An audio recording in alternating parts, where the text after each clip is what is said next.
जानवरों और परिंदों की लड़ाई।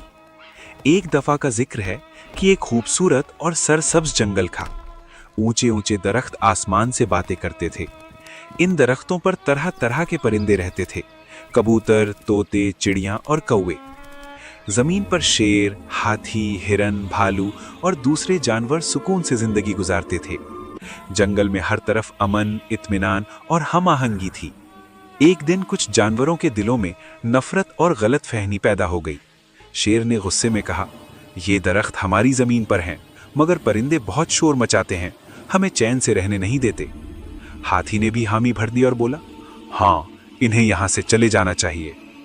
परिंदों ने जब ये बातें सुनी तो उन्हें बहुत रंज पहुंचा। तोता बोला, ये दरख्त हमारे घर हैं, अगर हम यहाँ ना रहें तो हमारी जिंदगी मुश्किल हो जाएगी। कबूतर ने कहा, कुदरत ने हमें आसमान और दरख्त दिए हैं, कोई हमें बेदखल नहीं कर सकता। देखते ही देखते बहस झगड़े में बदल गई। जानवरों ने दरख्त हिलाने शुरू कर दिए ताकि घोंसले गिर जाएं। परिंदे भी चुप ना रहे, वे झुंड बनाकर जानवरों पर उड़ने लगे। पूरे जंगल में अफरा तफरी मच गई। छोटे जानवर डर के मारे छिप गए और जंगल की खूबसूरती तबाही में बदलने लगी। उसी जंगल में एक बूढ़ा और दानिशमंद उल्लू रहता था, जो अपनी अक्ल और समझदारी के लिए मशहूर था।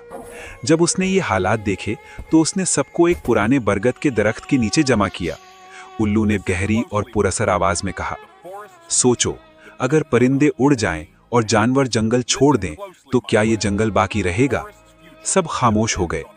उल्लू ने अपनी बात जारी रखी, कुदरत ने हम सबको एक दूसरे का मोहताज बनाया है।